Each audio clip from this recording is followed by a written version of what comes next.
नमस्कार, आदाब, सत श्री अकाल, जय भीम, जोहार। मेरा नाम है नवीन कुमार। भाजपा के एक नेता हैं अश्विनी उपाध्याय, सुप्रीम कोर्ट के वकील भी हैं। उन्हें एक बार फिर से सुप्रीम कोर्ट ने जमकर फटकार लगाई है और इस बार लगाई है कोर्ट रूम में उनकी बदतमीजी के लिए। समूची दुनिया को संस्कृति का पाठ पढ़ाने वाली पार्टी के नेताजी को भरी अदालत में जब देश की सबसे बड़ी कोर्ट के सबसे बड़े जज ने सार्वजनिक तौर पर इसके लिए जलील करना शुरू किया तो उनके मुंह से बोली नहीं निकली।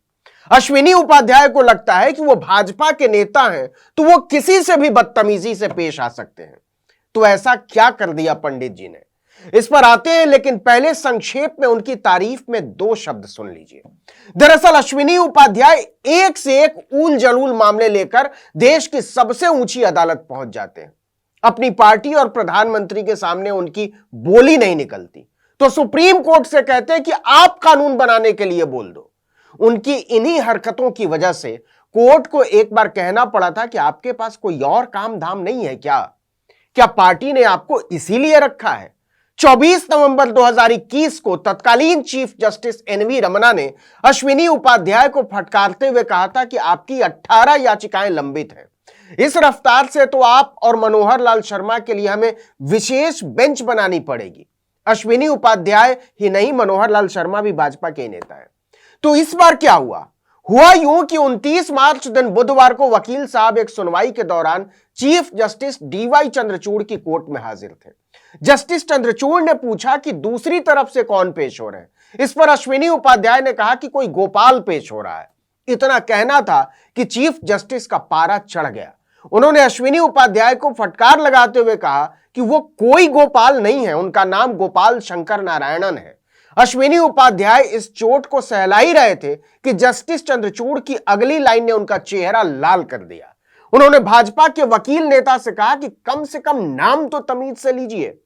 हो सकता है गोपाल शंकर नारायण आपके दोस्त हों, लेकिन मत भूलिए कि आप सुप्रीम कोर्ट में खड़े हैं और एक वकील के तौर पर बेंच से बात कर रहे हैं। चीफ जस्टिस के तेवर देखकर कोर्ट रूम में सन्नाटा छा गया। इसके बाद अश्विनी उपाध्याय ने माफी मांगने में ही भलाई समझी और इसके बाद अदब से पूरा नाम लिया गोपाल शंकर नारायण।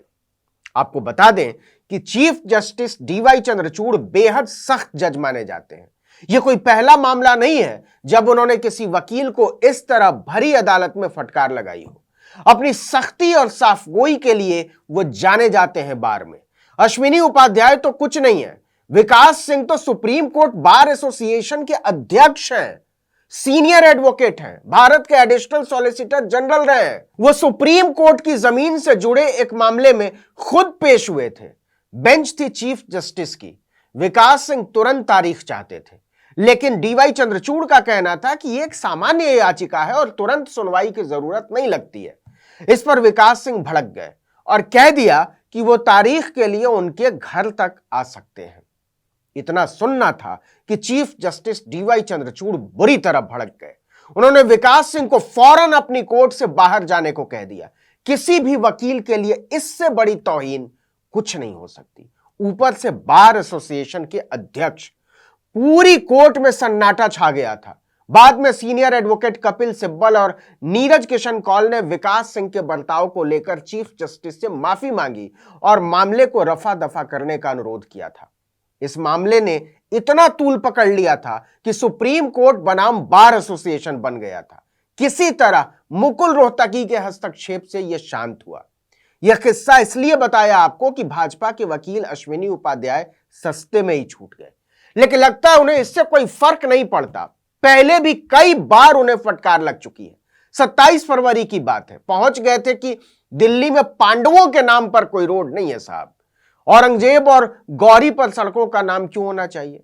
इस पर जस्टिस बीवी नागरत्ना और जस्टिस के एम जोसेफ की बेंच ने कहा था कि क्या चाहते हैं, देश जलता रहे, अंग्रेजों वाला फॉर्मूला चाहते हैं।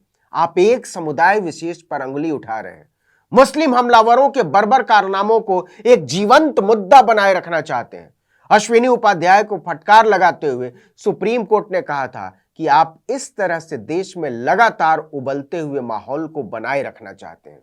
भारत एक धर्मनिरपेक्ष देश है और इतिहास को चुनिंदा तरीके से नहीं मिटाया जा सकता।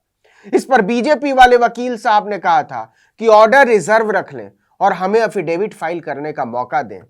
उस समय भी सुप्रीम कोर्ट ने झाड़ लगाते हुए कहा था कि आप हमें मत बताइए कि क्या करना है। जनवरी में भी एक ऐसा ही मामला सामने आया था। सुप्रीम कोर्ट 5 राज्यों में धर्मांतरण विरोधी कानूनों को चुनौती देने वाली याचिकाओं पर सुनवाई कर रहा था। एक याचिका इन्हीं अश्विनी उपाध्याय की थी। तमिलनाडु राज्य की ओर से पेश वरिष्ठ अधिवक्ता और सांसद पी विल्सन ने बेंच को बताया कि याचिकाकर्ता ने 2021 में सुप्रीम कोर्ट से इसी तरह की याचिका वापस ले ली थी। इसी तरह इन्होंने दिल्ली हाई कोर्ट में भी एक याचिका लगाई थी, उसको वापस ले लिया। इस पर जस्टिस आरिफ नरीमन की अगुवाई वाली बेंच ने फटकार लगाते हुए कहा कि आप एक साथ याचिका लगाना और वापस लेना दोनों जारी नहीं रख सकते। इसके साथ ही कोर्ट ने उनकी याचिका पर विचार करने से मना कर दिया था। दरअसल अश्विनी उपाध्याय ने सुप्रीम कोर्ट को भाजपा की राजनीति का अखाड़ा बना डाला है और यह टिप्पणी कोई मेरी नहीं है, खुद सुप्रीम कोर्ट की है। बात है 2016 की। वो एक नेशनल शराब पॉलिसी बनाने की मांग को लेकर जनहित याचिका के साथ सुप्रीम कोर्ट पहुंचे हुए थे। इस पर अश्विनी उपाध्याय को सुप्रीम कोर्ट ने फटकार लगाते हुए कहा कि क्या आप भाजपा के लिए सुप्रीम कोर्ट में कैंपेन कर रहे हैं? क्या आपकी पार्टी ने आपको सुप्रीम कोर्ट में याचिका दाखिल करने का ही काम सौंप रखा है? कोर्ट ने कहा कि क्या किसी न किसी मुद्दे पर बार बार जनहित याचिका डालने के लिए आपकी पार्टी आपको फंड दे रही है? आप भाजपा के प्रवक्ता हैं तो कोर्ट में क्या कर रहे हैं? कोर्ट कोई राजनीतिक अखाड़ा नहीं है। इतना कहकर अदालत ने याचिका को खारिज कर दिया था। आपको बता दें कि पेशे से इलेक्ट्रिकल इंजीनियर रहे अश्विनी उपाध्याय अन्ना आंदोलन के मुखर चेहरों में से एक थे और आम आदमी पार्टी के शुरुआती सदस्यों में से एक रहे हैं। इतना ही नहीं, वो आपके कानूनी विभाग के प्रमुख भी रह चुके हैं, लेकिन इसके बाद उनका केजरीवाल से मोह भंग हो गया और भाजपा में शामिल हो गए। सुप्रीम कोर्ट और दिल्ली हाई कोर्ट को मिलाकर वो लगभग 150 जनहित याचिकाएं डाल चुके हैं। कई बार इन याचिकाओं की वजह से कोर्ट में वो हंसी के पात्र भी बन जाते हैं, लेकिन हर बार वो नई ऊर्जा के साथ एक नई याचिका लेकर पहुंच जाते हैं। इस वीडियो में इतना ही, लेकिन अगर आपने आर्टिकल 19 इंडिया को अब तक सब्सक्राइब नहीं किया तो फौरन कर दीजिए। बेल आइकॉन दबाइए, घंटी जैसी आकृति लाइक कीजिए और कमेंट करके बताइए हमारा वीडियो आपको कैसा लगा। यूट्यूब को देख रहे हैं तो हमारे चैनल को सब्सक्राइब कर दीजिए। फेसबुक पर देख रहे हैं तो हमारे पेज को लाइक जरूर कर लीजिए। इंस्टाग्राम पर हमें फॉलो कीजिए और कहीं भी हमारा वीडियो देख रहे हो, फेसबुक पर देख रहे हो, यूट्यूब पर देख रहे हो, ट्विटर पर देख रहे हो, लाइक जरूर कीजिए। ट्विटर हैंडल जानते ही हैं, आर्टिकल 19_इंडिया और मेरा ट्विटर हैंडल है नवीन जर्नलिस्ट। आप मुझे भी फॉलो कर सकते हैं। नमस्कार।